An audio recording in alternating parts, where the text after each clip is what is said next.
저희는 계속 사도행전 사도행전 강해를 계속 진행 가운데 있습니다.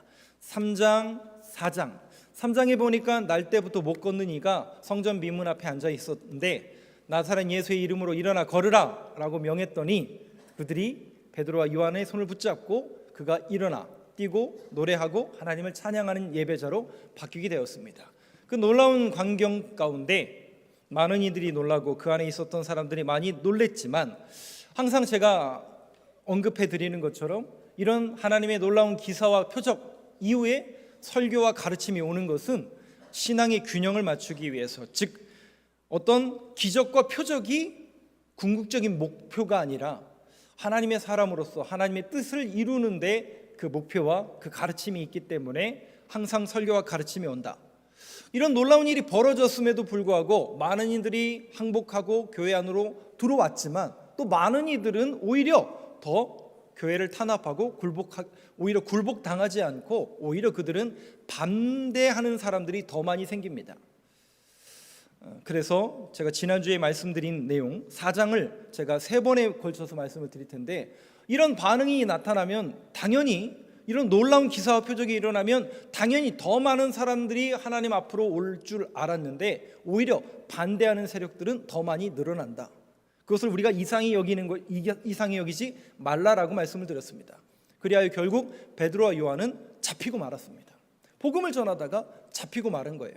그랬더니 이 잡은 공회원, 그 당시 종교 지도자들이 연합해서 베드로와 요한에게 이렇게 질문했다고 그랬죠. 너희들이 무슨 권세로 누구의 이름으로 이러한 일들을 행하냐?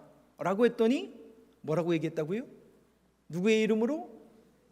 지난주에 여기 안 했는데 제가 이 12절 말씀을 지난주에 안 읽었는데, 자, 12절 말씀부터 한번 보도록 하겠습니다. 누구의 권세와 누구의 이름으로 이러한 일을 행하느냐라고 했더니 사도 베드로 요한이 담대하게 이렇게 이야기합니다. 여러분, 이 말씀은 그냥 외우세요. 안 외우지더라도 그냥 외우세요. 왜냐하면 이게 복음이거든요. 4장 12절 한번 같이 읽겠습니다. 시작. 다른 이로서는 구원을 받을 수 없나니 천하 사람 중에 구원을 받을 만한 다른 이름을 우리에게 주신 일이 없음이라 이게 하였더라. 기독교의 정답입니다. 기독교의 정답. 맞죠, 여러분? 기독교의 정답입니다. 우리의 길, 우리의 방향, 다른 이로서는 구원을 받을 수 없나니 천하 사람 중에 구원을 받을 만한 다른 이름을 우리에게 주신 일이 없음이라 하였더라. 결국 그 길, 우리에게 제시하고 있는 구원과 복된 길은 예수 그리스도의 이름, 그분의 이름이 우리에게 능력이고 우리에게 길이다라는 정답을 가르쳐 주셨습니다. 자, 그러면 이런 복된 말씀을 전하면 반응이 오겠죠. 반응이 오는데 오늘 본문이 그 반응에 대한 이야기입니다. 13절 한번 볼까요? 한번 여러분 목소리로 같이 읽어보겠습니다. 시작. 이 베드로와 요한이 담대하게 말함을 보고 그들을 본래 학문 없는 범인으로 알았다가 이상히 여기며 또 전에 예수와 함께 있던 줄도 알고. 두 가지를 여러분들에게 말씀을 통해서 설명을 드릴게요. 말씀 띄워놔 주세요. 13절 말씀. 여기 보니까 베드로와 요한이 담대하게 말함을 보고, 누구의 이름으로 담대히 말해요? 예수님의 이름으로 담대히 말한다. 그런데 우리가 지난주에 베드로가 그렇게 담대히 말할 수 있었던 이유와 근거는 성령의 충만함이라고 그랬어요. 우리는 성령으로 충만하다고 하면 어떤 신비적인 사건만을 기억하는데, 요한복음 14장 26절이 무슨 말씀이라고요? 성령에 대해서, 성령이 어떤 분이신지, 보혜사, 아버지께서 보내실 성령, 그가 나타나 모든 것을 가르치시고 너에게 말한 모든 것을 어떻게 하게 하신다고요? 생각나게 하시리라. 예수 그리스도의 말씀이 생각나게 하신다는 거죠. 말씀이 근거가 되고 말씀이 기초가 되어서 그의 신앙에 뿌리 깊게 기초를 딱 만드니까 베드로와 요한이 담대하게 성령에 충만하여 하나님의 말씀을 말하더라. 여기까지 제가 지난주에 말씀을 드렸습니다. 그렇게 담대하게 말하는 것을 보고, 그런데 여기 담대하게 말하다라는 이 문장을 원문에 가까운 표현에 의하면 이 담대하다라는 표현을 보통 성경에서는 어느 때 쓰는 단어냐면 3가지 용례가 있다고 합니다. 공개적으로 이야기할 때 담대하게 말하다 이렇게 쓴답니다. 지금 베드로와 요한이 자신들을 신문하는 그 종교 지도자들 앞에서 담대하게 말하고 있는 거죠. 그래서 이 담대하다라는 단어를 썼고, 두 번째는 용기 있게 말하다.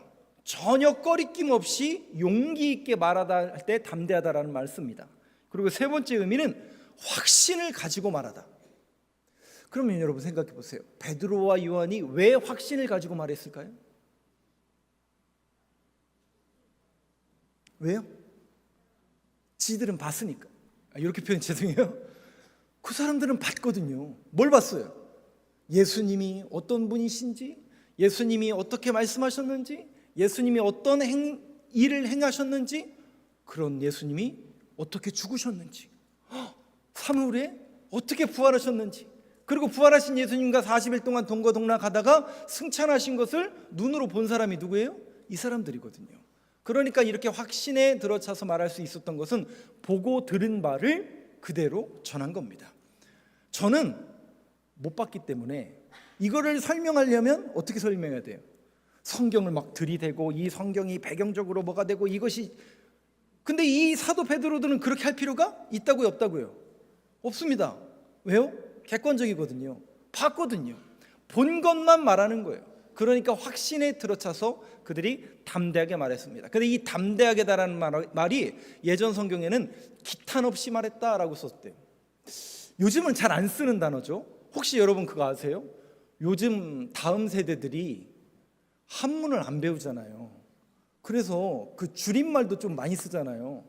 세상에 추후 공지라는 말을 못 알아듣는 친구들이 많다는데 이해가 되시나요? 여기 계신 분들은 다 알죠? 요즘에 뭐 심심한 사과라고 하면 재미없는데 막 이런다는 거예요. 그러니까 이게 이제 대화가 조금씩 안 되는 세대들과의 그 세대 차이를 우리가 느낄 수밖에 없는데, 기탄 없이라는 단어를 옛날에는 많이 썼는데 지금은 안 쓰잖아요. 근데 이 기탄 없이라는 단어가 국어사전에는 어려움이나 꺼리낌 없이 말하다. 성령이 충만하여 자신들이 본 것을 어려움 없이 꺼리낌 없이 지금 전하고 있는 베드로와 요한의 모습을 보고 있습니다. 그런데 아주 주목할 대목이 하나 더 있습니다. 13절에 보니까 그렇게 담대함을 말하고 담대하게 말함을 보고, 즉 기탄 없이 말하는 것을 보고 그들은 어떤 사람들이라고요? 원래 이 사람들은 본래 학문 없는 평범한 사람들인 줄 알았다가, 범인이라는 것은 평범한 사람이란 뜻이죠. 그들은 본래 무식한 사람들 아니냐, 학교 안 다닌 사람들 아니냐, 평범한 사람들 아니냐. 아니, 저 갈릴리라는 뱃사공이요, 어부 출신 사람들 아니냐, 시골 촌동네 사람 아니냐. 저도 시골 촌동네 사람이지만 그렇게 비하하고 평가절하하는 그런 말로 이야기합니다. 어떻게 저들이 미천한 출신이요, 학문도 별 볼 일 없는 사람들이 저렇게 이야기하느냐. 그런데 그들은 본래 학문 없는 범인으로 알았다가라는 이 표현이 단순히 시골 출신이요, 미천한 출신이라는 것만 말하는 게 아니라 이런 의미가 있다고 합니다.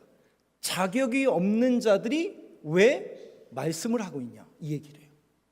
다시요, 자격이 없는 사람들이 지금 왜 복음을 전하고 있느냐, 이 뜻이래요. 여러분 그거 혹시 아시나요?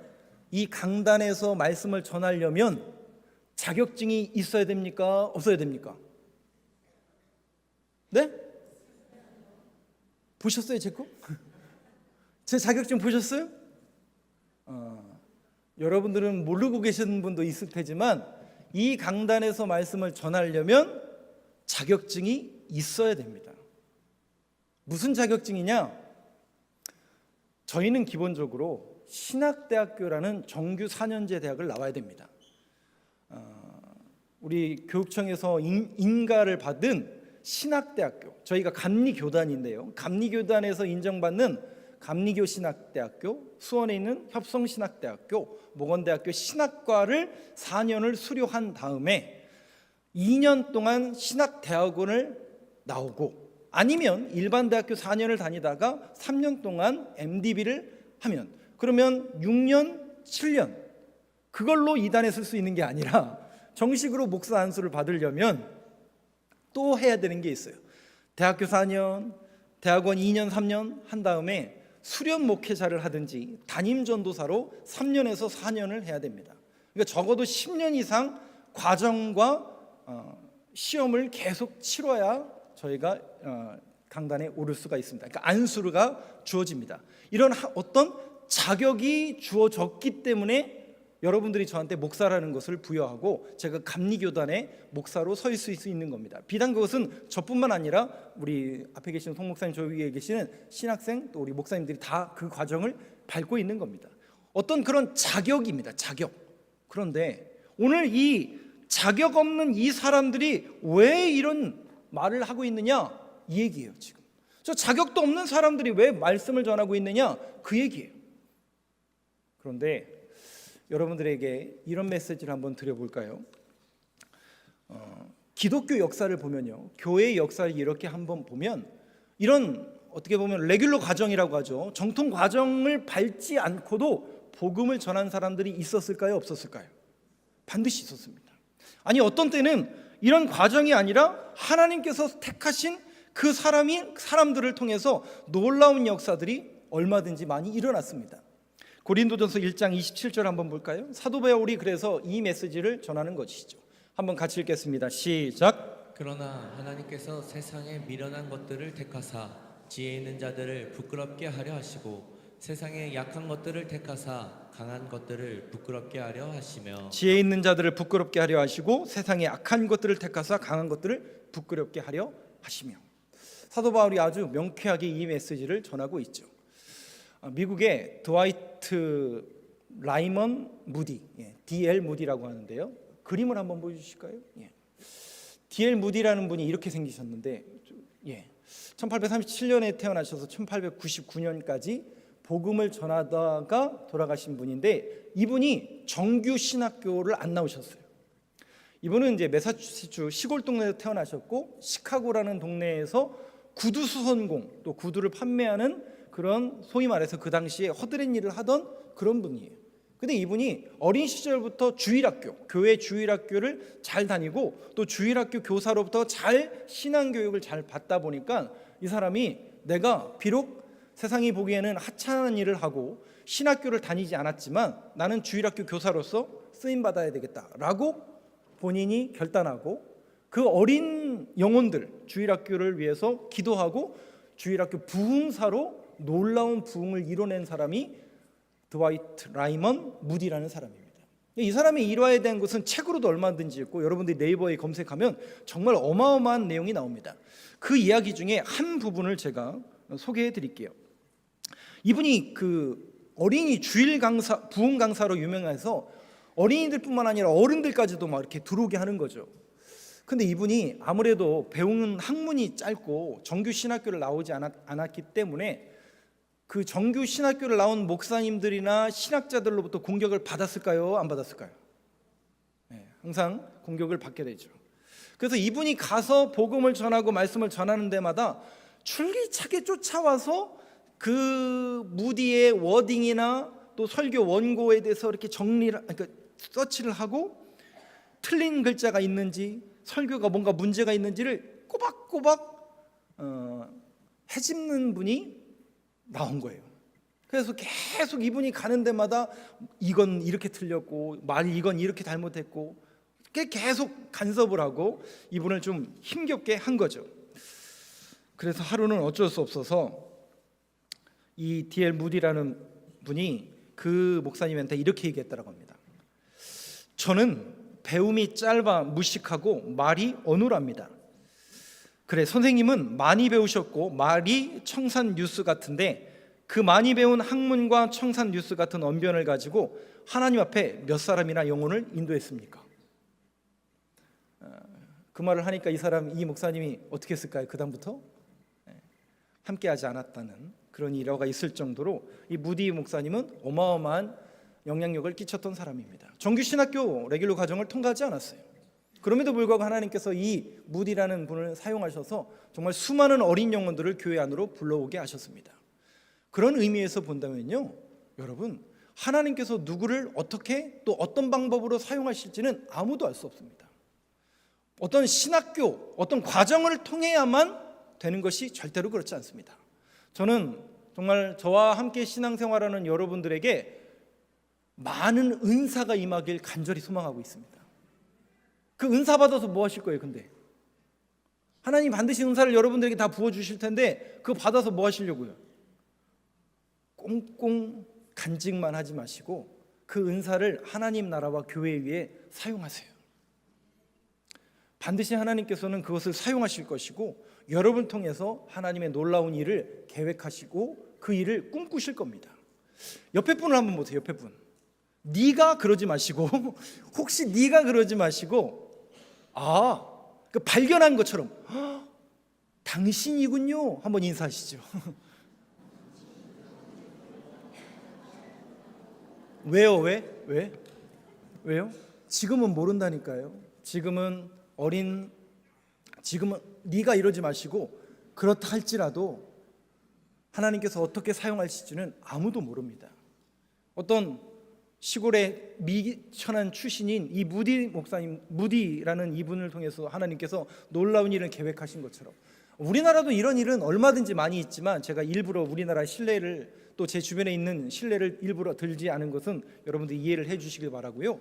그런 일들은 얼마든지 지금도 많이 일어나고 있고 반드시 우리 교회도 하나님께서 여러분들에게 주어지신 은사를 통해서 하나님의 역사를 이뤄내라고 하나님께서 일을 맡겨주셨으니 정말 그런 일꾼들이 나타나서 교회 안에 공동체로서 그런 모임으로서 여러분들이 자라가셔야 됩니다.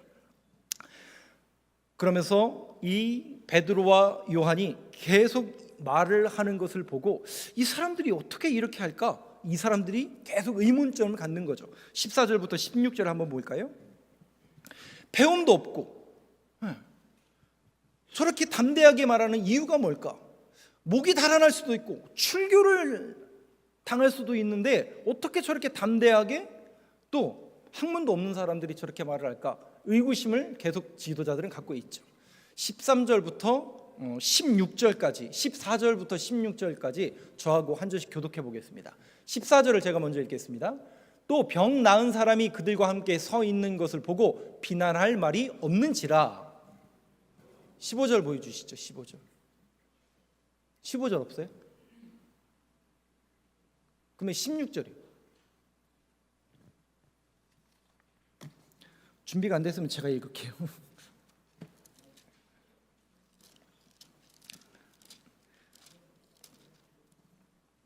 4장 15절에 보면 이렇게 써져 있습니다.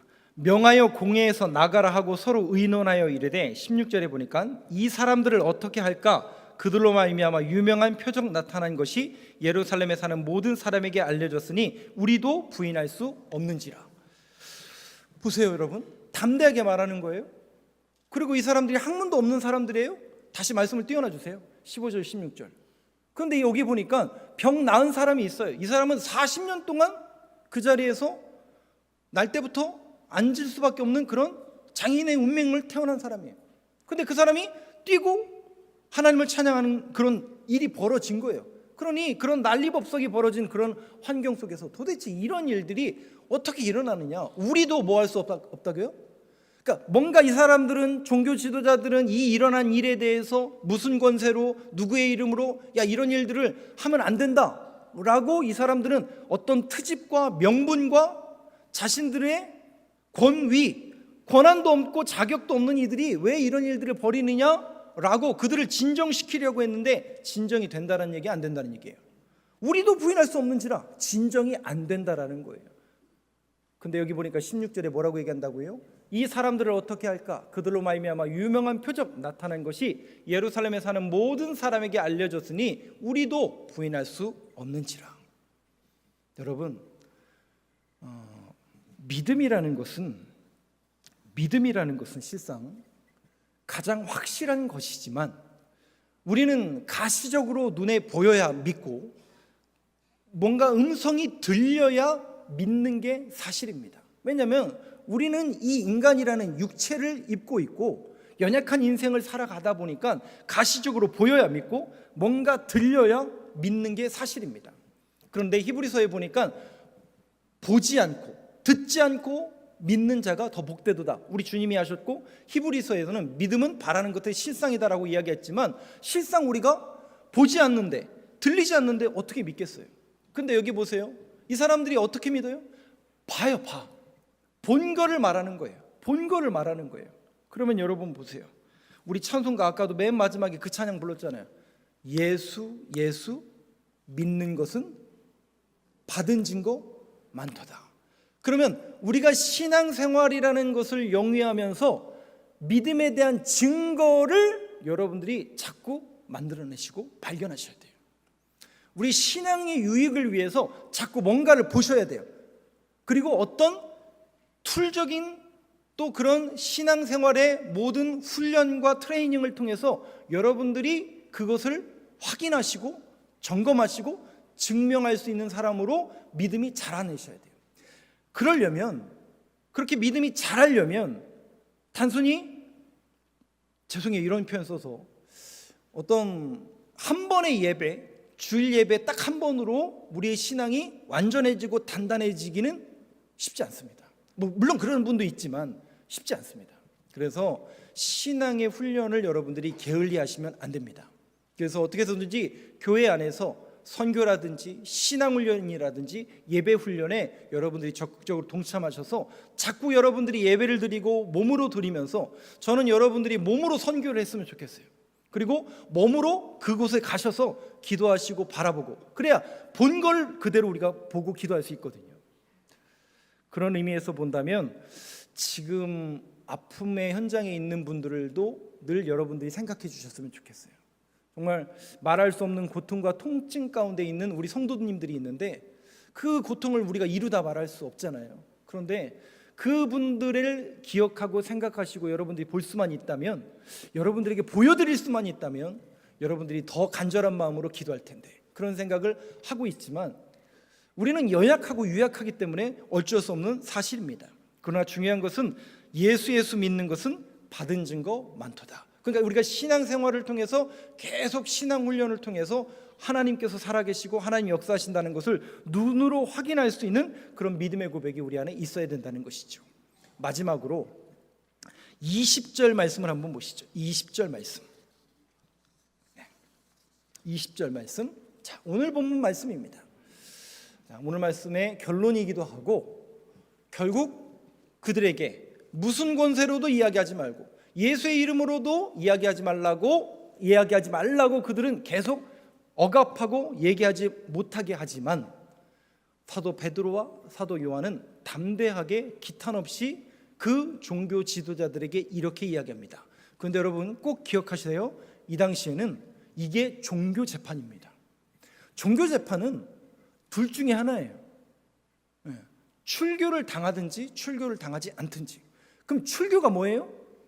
그 교회라는 공동체에서 쫓겨나는 거예요. 그럼 교회 안 다니면 그만 아니냐? 목사님 그럼 교회 안 다니면 그만이네요. 그 얘기가 아니에요. 그 공동체에서 분리되는 거예요. 그럼 공동체에서 분리가 되고 공동체에서 왕따가 되는 얘기예요. 그러면 생각해 보세요. 장사하는 분이 뭘 먹고 살겠어요? 누굴 대상으로 장사해요? 완전히 왕따가 되는, 그 사회에서 격리가 되는 거예요. 더 심한 거죠. 근데 예수의 이름으로, 예수의 권세로 하지 말라고 하는 이 강압적인 종교 지도자들의 억압 앞에 이 사도 베드로와 사도 요한은 이렇게 결론을 맺습니다. 한번 같이 읽겠습니다. 시작. 우리는 보고 들은 것을 말하지 아니할 수 없다 하니. 우리는 보고 들은 것을 말하지 아니할 수 없다 하니. 오늘도 저와 여러분들의 믿음의 고백이 바로 이런 고백이 되길 간절히 소망합니다. 여러분 보세요. 우리는 보고 들은 것을 말하지 아니할 수 없다 하니. 다시요. 아까 우리가 12절을 했잖아요. 그 12절이 답이라고요. 우리의 인생의 답이에요. 천하만국에 다른 이름을 준 적이 없어요. 구원이라는 이 툴 속에 하나님께서 다른 이름을 준 적이 없어요. 그래서 우리는 예수 그리스도라는 이름을 받았어요. 이 받은 말씀을 우리는 보고 들은 것을 말하지 아니할 수 없다 하니.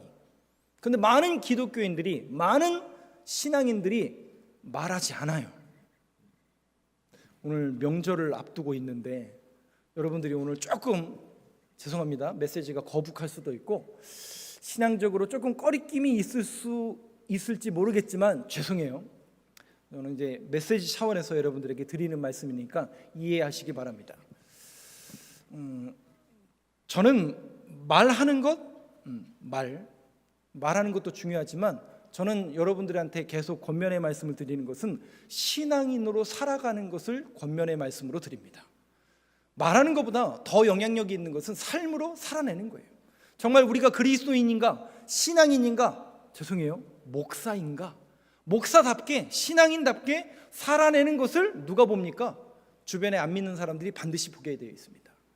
그런 살아가는 모습을 통해서 우리가 영향력을 끼쳐야 되는데 그렇게 끼치지 못하는 신앙인들이 너무 많다라는 겁니다. 오늘 본문의 베드로와 요한은 담대하게 기탄 없이 하나님의 말씀을 전할 뿐만 아니라 몸으로 사는 신앙인의 모습을 그대로 보여주고 있는데 우리가 그런 신앙인의 삶을 보여주고 있는지 못하고 있는지 한번 점검해 볼 수 있는 정말 이 시간이 되었으면 좋겠습니다. 오늘 특별히 우리 명절이기 때문에 우리 다음 세대들이 앉아 있고 우리 학생들도 많이 앉아 있는데 제가 우리 학생분들한테 꼭 부탁의 말씀을 드릴게요. 저는 계속 이 강단에서 그 말씀을 드리죠. 한국교회에 대해서 진단하고 한국교회에 대해서 말씀을 드리잖아요. 한국교회뿐만 아니라 한국에 있는 그 종교 신뢰도, 그러니까 우리 교회 말고 기독교 말고 기독교, 유교, 불교, 천주교, 요즘 지표나 통계로 한국에 있는 종교 가운데 가장 신뢰도가 밑바닥인 종교가 뭘까요? 맨 위 말고 신뢰도가 제일 높은 종교 말고 맨 밑바닥인 종교가 뭘까요? 기독교라고 얘기하지 말아주세요. 아이러니하게도 기독교입니다. 여러분들도 다 아시고 계실 거예요. 왜 이렇게 신뢰가 땅에 떨어질 수밖에 없었을까? 제가 다시 한번 우리 학생들한테 권면을 드린다고 그랬잖아요. 제가 개인적으로 지금까지 살아오면서 잘한 게 있다면 학창 시절에 컨닝하지 않았습니다. 아주 저는 심플하고 담백하게 얘기합니다. 컨닝하지 않았어요. 근데 제가 정말 시험 들었을 때가 언제인 줄 아세요? 신학교를 갔는데 신학생들이 컨닝을 했을까요? 안 했을까요? 세상에. 나중에 목사님들, 전도사님들 시험 보는데 목사님들, 전도사님 시험 컨닝했을까요? 안 했을까요? 세상에. 여기 학생들 계시는데 그건 반칙이에요, 반칙. 그건 남을 속이는 일이에요, 여러분. 여러분들이 오늘 메시지를 들으신다면 가책을 느끼세요. 그러니까 하지 마세요. 하나님 앞에 떳떳하셔야 되잖아요. 이것은 비단 학생들만의 문제가 아니라 오늘 이 시대에 많은 성인들에게도, 여러분들에게도 부탁드립니다. 우리가 신뢰도가 떨어진 건요, 우리 교회가, 신앙인들이, 아니 목사님들이, 죄송해요, 거짓말쟁이. 죄송해요. 너무 거짓말을 많이 해요. 여러분들은 어떠세요? 어떻게 생각하세요? 신뢰도가 왜 바닥에 떨어졌을까요?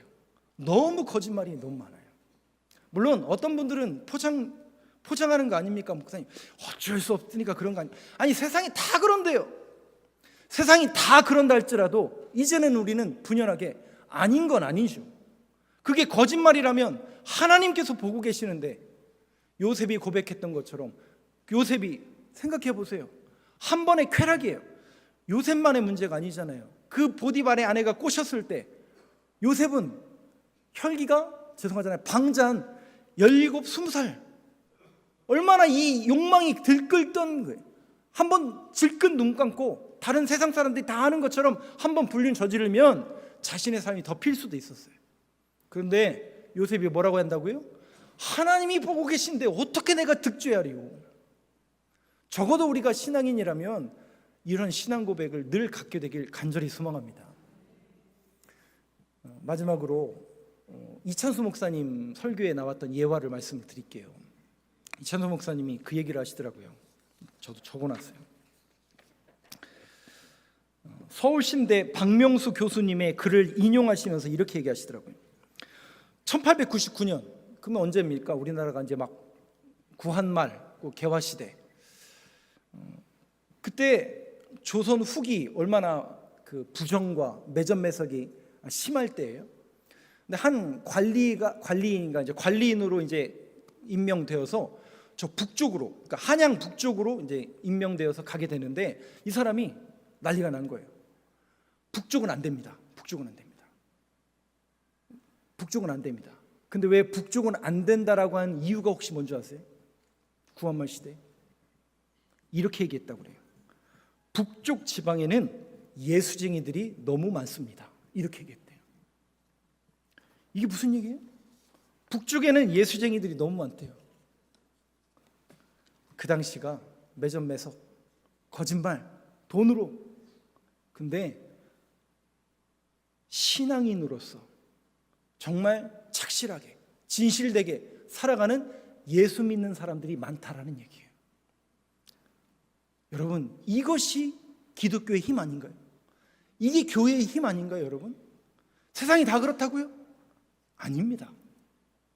반드시 진리는 있고 반드시 하나님은 하나님의 사람들을 주목하고 계시고 믿음의 길을 걷는 한 사람 한 사람을 지금도 찾고 계시고 그 사람을 통해서 역사하신다는 사실을 꼭 믿는 저와 여러분 되시길 간절히 소망합니다.